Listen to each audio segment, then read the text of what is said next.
What's up? What's up? What's up? Welcome back. I couldn't wait to show you this. This is email that I received in my personal email. I receive a lot of these. So this is a little bit different. Usually they send you stuff and then you have to click the link and stuff like that. But specifically this one is just an attachment as you can see on the screen with nothing else to go off from, you know what I'm saying? So it's a little different, but usually that is how it happens. So before I dive into the analysis, I want to see if we can identify anything that is suspicious about the email, right? Usually, when you receive email from whoever, especially somebody you've never received an email from, you want to be able to identify, like, have some IOCs, indicators of compromise, or um, anything that will help you identify if this email is an actual legitimate email or a phishing email, right? So in this case, this is an invoice. Usually, when you receive an invoice, you have to be very careful, especially if you don't know where it's coming from. So it's invoice Jacqueline Farrell. It came into my inbox by no Jacqueline, right? And it's coming from Dana S. Sayers, right? It could be a popular person. We can actually search it up. But then when I drop down this arrow, what it what does it show? It shows Jacqueline Farrell, but then in the arrow, it has my email, which is crazy because I'm not no Jacqueline, right? Yeah, this email at this point I should probably use that as a burner email because they it's out there, so people just be using it for anything. But let's see if uh Dana S. Sears.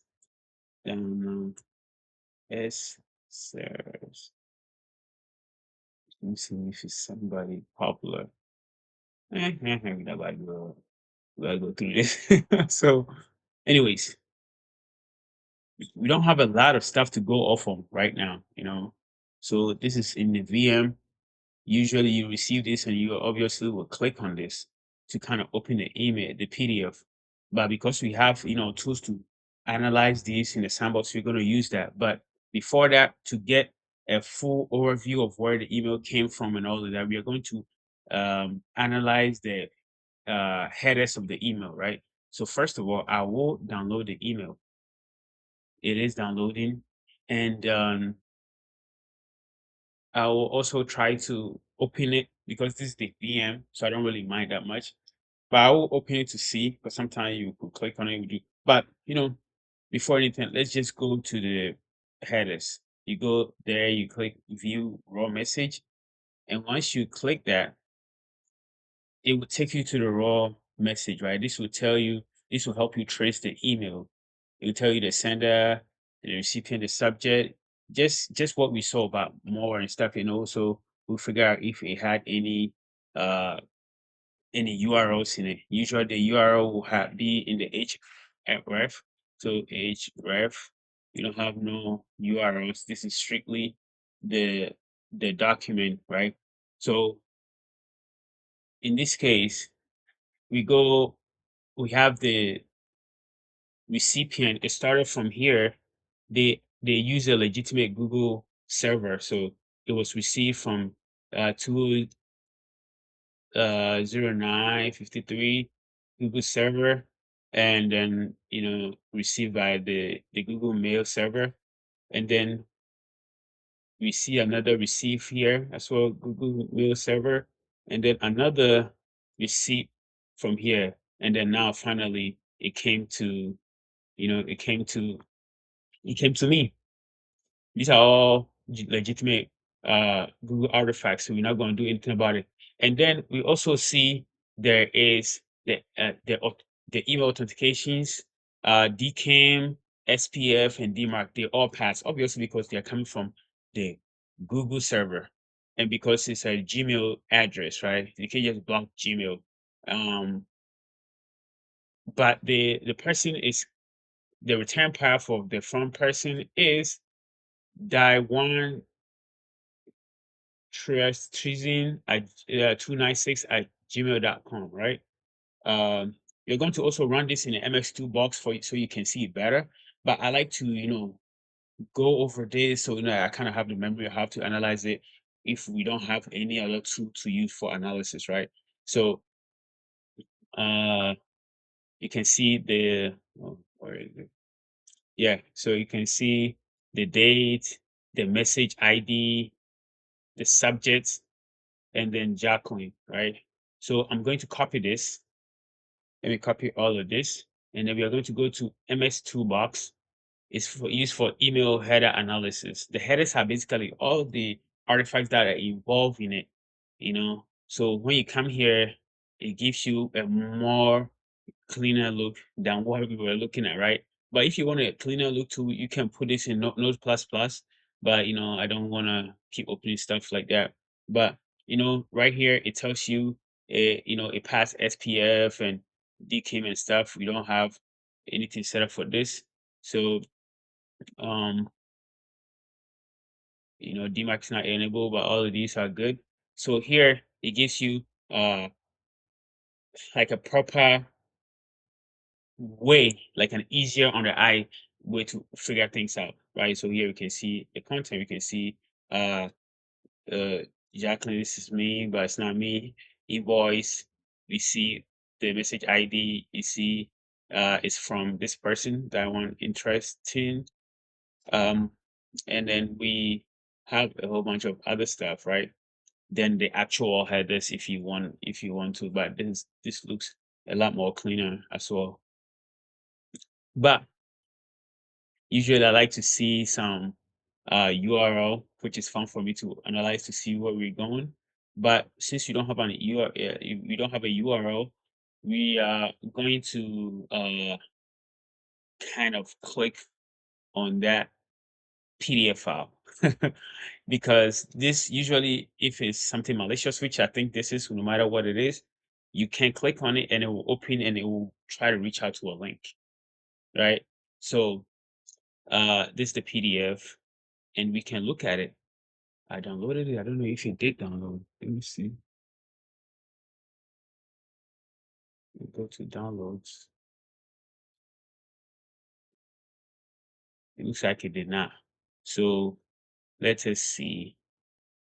Download this. Let's do the I and view what this is. Okay, it's not available for preview. Okay, download for me then.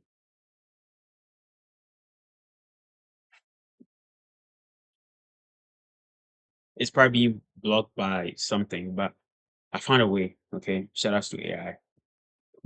This is why I like to do these because you learn and learn and learn, right? And I intentionally didn't analyze this beforehand, but let's go. So when we go to, I was wondering if I could still get a PDF from the raw message, but yes. So as you can see, this is we have the content type, the PDF name and stuff. So this encoded base64 is actually our gold mine here. So I'm going to copy it and let's go to CyberChef. CyberChef.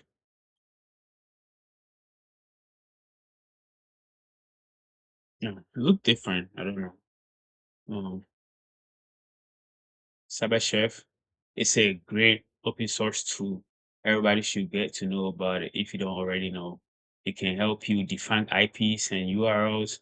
It can convert base64 for you. It can remove a lot of things. So when you paste this in here, then say from base64, then this is the file. Oh, this is nice. This is cool. So I have to find a way to make these bigger for you guys to see in the next video so I can, but title, creator, But it basically has the content of the PDF. What are we going to do? We are going to save this. All right. So save the output of this PDF and name it. Let's go. Let's go PDF. Okay. Boom. It's saved. Bam. That's the PDF right there for you. That's the PDF. But before that, let's let's open it in the file file explorer. So this is the PDF. It's a PayPal scam. So the invoice number, date of issue 2026 June, which is about the time I received it. Then it's just trying to give you that fake things. The number 233 due. You have a transferred 233 to Coinbase. It may take some time for the transaction to show up on your statement. Please call us within 24 hours if you have any questions concerning your order at this number. And then you have this and that and that. Do you not know what this transaction is? Contact PayPal to dispute or submit a claim. That's funny. So one thing I didn't mention uh, about the how like looking for suspicious activity in an email is you know, I probably mentioned about like there's nothing.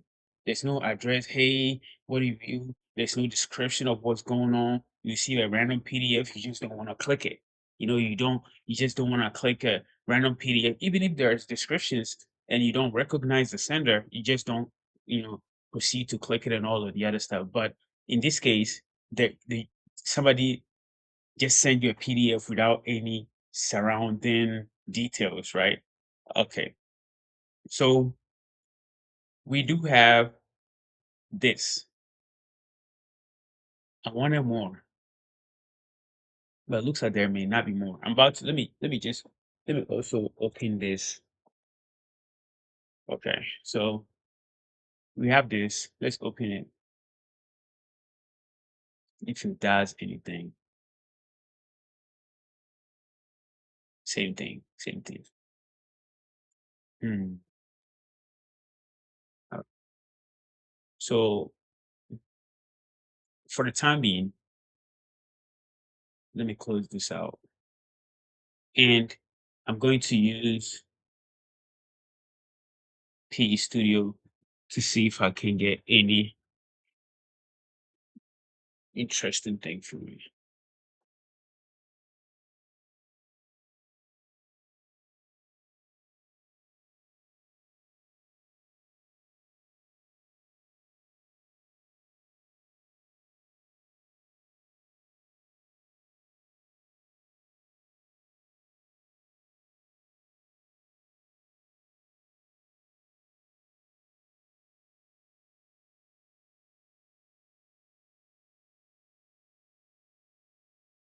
Let me wait for a bit. But whilst I'm at it, uh,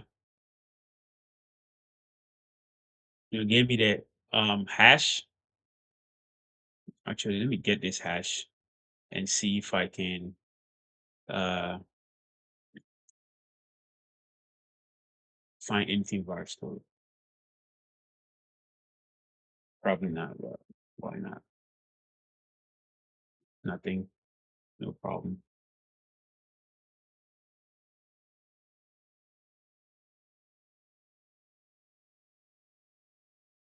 So it's saying it's a PDF, which we know it is. And this is usually if it's an executable like .exe, you will see 45A, right? 45A. But this one, because it's a PDF, it's 2550, the initial. So when you're usually like trying to do any rules to match this, this is what we're going to be using and stuff. So when we go to the indicators, same thing, the hash entropy of 7.89. I don't see much in it, but it has a higher entropy. The hash again, and we have strengths.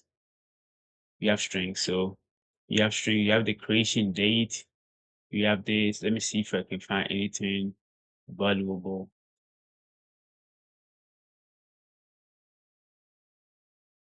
This is static analysis, by the way. Static malware analysis. Yeah, it doesn't look to be much in this.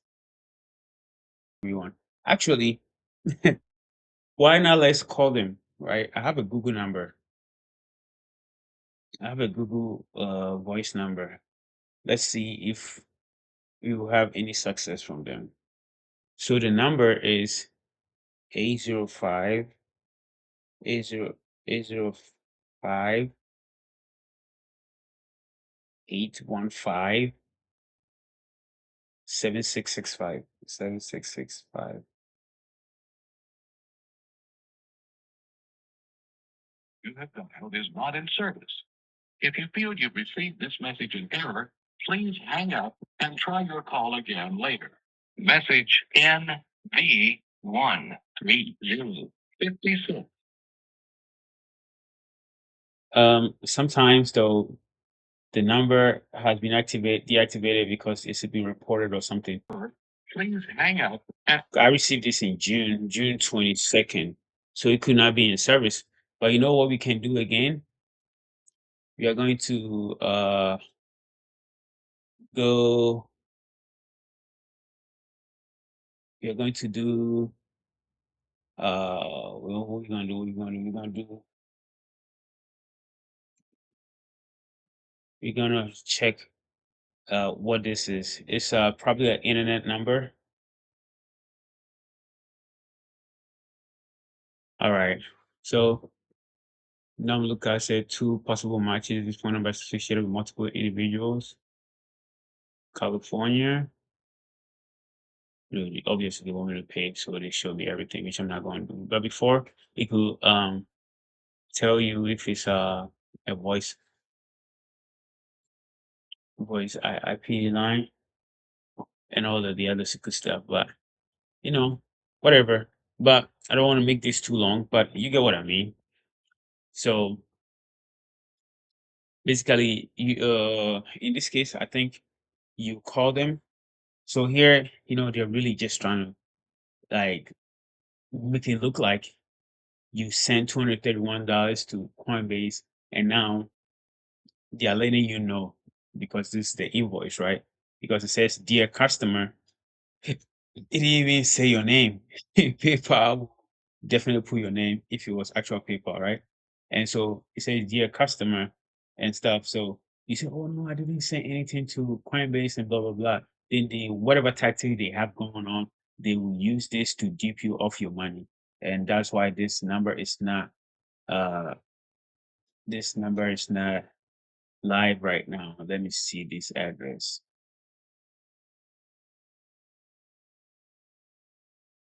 Credit card charging.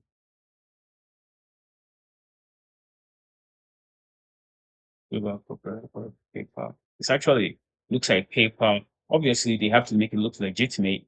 So they put all the by the number, it's not PayPal. Uh yeah. Basically what it is. There are times where in case of these type of attachments, when you click on the file to open it, what happens is you will it it may open or may not open, but it may download something to your computer or reach out to a network for it to do more damages to you, depending on the type of attack, right? I'll bring another email headers. They are really fun to kind of track where something is going from to and then also being able to determine whether an email is good or bad is pretty interesting, especially when you use the sandbox for URL analysis and things like that.